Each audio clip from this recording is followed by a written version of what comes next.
बिस्मिल्लाहिर्रहमानिर्रहीम अस्सलाम वालेकुम वरहमतुल्लाहि वबरकातुहू। मैं मोहम्मद अली वारिस आप लोगों से मुखातिब हूँ। आज के इस व्लॉग में मैं डिस्कस करूँगा कि कौन से ऐसे सेक्टर्स हैं जिनमें पिछले काफ़ी टाइम से कोई ख़ास ट्रेडिंग देखने को नहीं मिली, या अगर हम यूँ कहें जिनमें ट्रेडिंग हो ही नहीं रही। तो दूसरी तरफ हम साथ में ये भी देखेंगे कि कौन से सेक्टर्स ऐसे हैं जिनमें ज़्यादा ट्रेडिंग हो रही है या कौन सी कैटेगरी की चीज़ें ज़्यादा बाय हो रही हैं। और साथ में हम ये देखेंगे कि जी थर्ड बैलेट की जो फाइल्स हैं क्या उनकी कीमतें बेहतर हुई हैं या वहीं की वहीं नीचे जा रही हैं। तो सबसे पहले हम ये देखते हैं कि जी कौन से सेक्टर्स ऐसे हैं जिनमें पिछले काफ़ी वक्त से कोई ख़ास ट्रांजैक्शंस देखने को नहीं मिली। उनमें से अगर मैं ज़िक्र करूं तो हमारा जो सेक्टर एल फॉर लायन है, इस सेक्टर के अंदर पिछले काफ़ी वक्त से मुझे कोई ख़ास ट्रांजैक्शंस होते हुए नहीं दिखी, या मैंने ऐसी कोई रिक्वायरमेंट नहीं देखी अपने एंड क्लाइंट्स की तरफ से जिन्होंने सेक्टर एल आज से पहले डिमांड किया हो। दूसरी तरफ अगर हम बात करें सेक्टर एफ फॉर फादर, 1 कनाल का सेक्टर है, रोमांजा गोल्फ कोर्स एवेन्यू पे ये सेक्टर एग्जिस्ट कर रहा है हमारे पोजीशन सेक्टर ए के सामने, लेकिन इसकी भी कोई ख़ास ट्रांजैक्शंस होते हुए नहीं दिखी।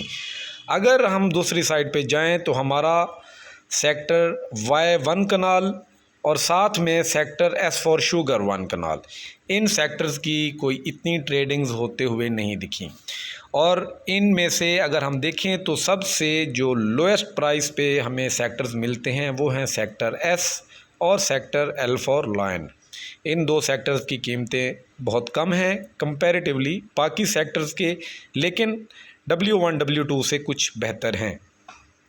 अगर हम अब बात करें कि कौन से ऐसे सेक्टर्स हैं जिनमें ट्रेडिंग ज़्यादा चल रही है या लोग कौन सी किस्म की चीज़ों को बाय करना पसंद कर रहे हैं, तो उसमें सबसे पहले जो काबिल ज़िक्र है वो है हमारा 5 मरला सेक्टर, सेक्टर टी और सेक्टर पी।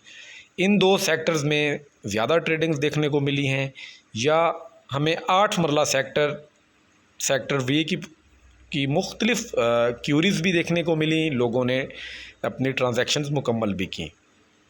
और 10 मरला की अगर हम बात करें तो सेक्टर B1 और सेक्टर यू 10 मरला, इन दोनों का मिला जुला सरो जान रहा है, दोनों में तकरीबन बराबर ट्रेडिंग्स होती हुई दिखी हैं। अगर अब हम रिंग रोड के अंदर की बात करते हैं तो रिंग रोड के अंदर सेक्टर के में पिछले दिनों क्यूरीज आई जिसमें लोगों ने नॉर्मल प्लॉट्स भी ट्रेड किए, और अभी पिछले दिनों सेक्टर के में कैटेगरी प्लॉट की रिक्वायरमेंट भी देखने को मिली है। साथ में अगर हम देखें तो हमारे सेक्टर क्यू और सेक्टर आर, इन दो सेक्टर्स की बहुत कम ट्रेडिंग हुई है, या सेक्टर यू 1 कनाल की, क्योंकि इन सेक्टर्स में से 2 सेक्टर तो हमारे पोजेशन सेक्टर्स हैं और सेक्टर यू भी नियरली ये पोजेशन सेक्टर है, इसको भी पोजेशन इसी साल अनाउंस किए जानी है। लेकिन कोई इन 3 सेक्टर्स में ख़ास ट्रेडिंग देखने को नहीं मिली।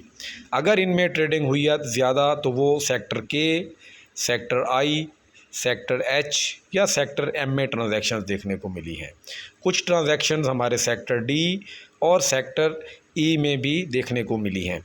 तो इस वक्त कुछ लोग ये पूछते हैं कि अली वारिस आप ये बताएं कि कौन से सेक्टर में इस वक्त इन्वेस्टमेंट करना बेहतर है, या कौन से सेक्टर में अगर हम चीज़ अपनी बाय करके रखते हैं तो हमें आने वाले वक्त में फ़ायदा देगी।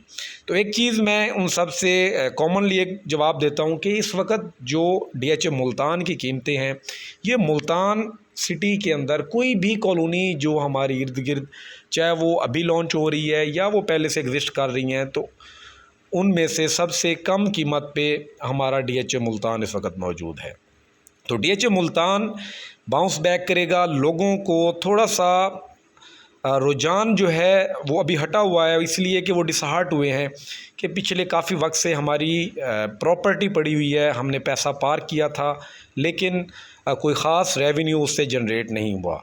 लेकिन एक चीज़ मैं आप लोगों से कह दूं कि आप इस चीज़ को ज़हन में रखें कि जिस तरह 2021 में अगर हम देखें तो एक अच्छा खासा बूम देखने को मिला था 20-21 में या 19 से ऑनवर्ड, सेम वैसी ही सूरत हाल पैदा होगी जब भी होगी, और वो सूरत हाल ऐसी होगी कि उसमें फिर रेट दोबारा वापस इन कीमतों पे किसी सूरत नहीं आएंगे। क्योंकि एक कंपैरिजन मैं अक्सर क्या करता हूँ कि उस वक़्त जो कीमतें थी वो कीमतें तो बढ़ी, लेकिन उस वक़्त DHA मुल्तान की इतनी डेवलपमेंट नहीं थी। आज की जो DH मुल्तान की डेवलपमेंट है, जो घर बन चुके हैं, जो पोजेशन सेक्टर्स हैं, लोग घर बना रहे हैं, DH मुल्तान अपना ऑन ग्राउंड जो काम है वो बड़ा तेज़ी से कर रहा है। तो ये ओवरऑल जितनी भी चीज़ें हैं, ये सब चीज़ें मौजूदा रेट्स में एक अच्छा रेवेन्यू दिए जाने की एक वो नवीद सुना रही हैं कि आने वाले 1.5 साल के बाद आपको एक अच्छा खासा रेवेन्यू जनरेट होता हुआ दिखेगा। अब आ जाते हैं थर्ड बैलेट की फ़ाइल्स की कीमतों पर।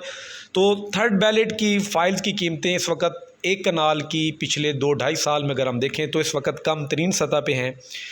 एक कनाल की जो फ़ाइल है वो आपको 57 से 58 लाख के दरमियान एलोकेशन फ़ाइल मिल रही है, जो कि इस वक्त की कम तरीन कीमत पे है। दूसरी तरफ 10 मरला की बात करें तो 10 मरला की फ़ाइल भी आपको 45 से 46 लाख के दरमियान बासानी मिल जाती है। 5 मरला की फ़ाइल बात करें जो जनरल फ़ाइल है, उसकी कीमत आपकी यही 26 से 27 लाख है। और आपकी जो सेक्टर ई की स्पेशली फ़ाइल है, जो सेक्टर ई में जाके आपको अलॉट होगी थर्ड बैलेट में 5 मरला की, उसकी कीमत इस वक्त मार्केट में अराउंड 30 लाख चल रही है। तो ये ओवरऑल जो चीज़ें हैं, जो कंपैरिजन है, ये इस वक्त मैंने देखे हैं, ये चीज़ें होती हुई देखी हैं, जो आप लोगों से डिस्कस करना ज़रूरी समझा। तो आप अगर इन्वेस्टमेंट का प्लान बना के बैठे हुए हैं कि जी आपने DH मुल्तान के अंदर अपनी इन्वेस्टमेंट करनी है, तो इस वक्त आपको DH मुल्तान में प्लॉट बहुत अफोर्डेबल प्राइस पे मिल रहा है। गो कि इसमें एक अभी पेचीदगी पैदा हुई है कि पोजेशन सेक्टर के अंदर अगर आप ट्रेडिंग करते हैं तो सितंबर के महीने से ऑनवर्ड पोजेशन सेक्टर के जितने भी प्लॉट्स हैं, सेलर को उस वक्त तक NDC क्लियर करके नहीं दी जाएगी जब तक उसके टोटल डेवलपमेंट चार्जेस वो अदा नहीं करता। खा वो सेकंड बैलेट का प्लाट हो, खा वो सर्विस बेनिफिट का प्लाट हो, आपको पूरे डेवलपमेंट चार्जेस अदा करने होंगे। पूरे डेवलपमेंट चार्जेस अदा नहीं करेंगे तो आपको NDC क्लियर नहीं मिलेगी। अब इनमें कौन कौन से सेक्टर्स हैं वो थोड़ा सा मैं दोहरा देता हूँ। Sector M1 kanal, sector Q1 kanal, sector R1 kanal, sector H, sector I1 kanal, sector N for nation 1 kanal, sector G for golden 1 kanal, ये सेक्टर और साथ में सेक्टर A। इन सेक्टर्स के अंदर अगर आप ट्रांजैक्शन करेंगे सितंबर से ऑनवर्ड तो आपको डेवलपमेंट चार्जेस पूरे अदा करने होंगे। 5 मरला की बात करें तो 5 मरला में फ़िलहाल सेक्टर टी का जिक्र है कि आप सेक्टर टी की ट्रांजैक्शन करेंगे तो पूरे डेवलपमेंट चार्जेस अदा किए बगैर आप अपना प्लॉट किसी को सेल आउट नहीं कर सकेंगे। 10 मरला में अगर हम आएँ तो सेक्टर यू को आप बेहतर जानते हैं कि ये पहले से ही पोजेशन सेक्टर है। इसके डेवलपमेंट चार्जेस आलमोस्ट 13 लाख मुकम्मल हो चुके हैं, लेकिन कुछ प्लॉट्स ऐसे हैं जिनके 13 लाख से कम हैं तो उनको डेवलपमेंट चार्जेस पूरे अदा करने होंगे। साथ में सेक्टर B1 को अभी पोजेशन अगस्त के महीने में मिल जाएगी, तो सेक्टर B1 की भी ट्रांजैक्शन अगर आप सितंबर से ऑनवर्ड करेंगे तो डेवलपमेंट चार्जेस आपको पूरे अदा करने होंगे। 8 मरला का आपका एक ही सेक्टर है और 8 मरला के तकरीबन 80% प्लॉट्स ऐसे हैं या 70% जिनके डेवलपमेंट चार्जेस 11-11 लाख जा चुके हैं, और इसमें से जो 20% प्लॉट्स हैं उनके भी डेवलपमेंट चार्जेस आपको पूरे अदा करने होंगे। उसके बाद ही आप अपनी ट्रांजैक्शन मुकम्मल कर सकते हैं। तो थर्ड बैलेट में अगर आप जाना चाहें तो इस वक्त फ़ाइलें बड़ी रीज़नेबल रेट्स पे आपको मिल रही हैं। 1 महीना रह गया है। अगर आप 1 कनाल का, 5 मरला का, 10 मरला का प्लॉट परचेज़ करना चाहते हैं तो आपके पास इस वक्त बहुत अच्छी कीमत पे प्लॉट्स मौजूद हैं। लेकिन एक चीज़ का आप ख्याल रखेंगे, कोई भी ट्रांजैक्शन मुकम्मल करने से पहले आप अपने प्लॉट की लोकेशन को ज़रूर देखेंगे। अगर आप sector L, sector W1, sector W2 में जाना चाह रहे हैं तो मैं आपको फिर ये सजेस्ट करूंगा कि वहां जाने की बजाय आप थर्ड बैलेट की फ़ाइल लें और वहां पे आप देखें कि थर्ड बैलेट के अंदर आपको कैसा प्लॉट मिलता है।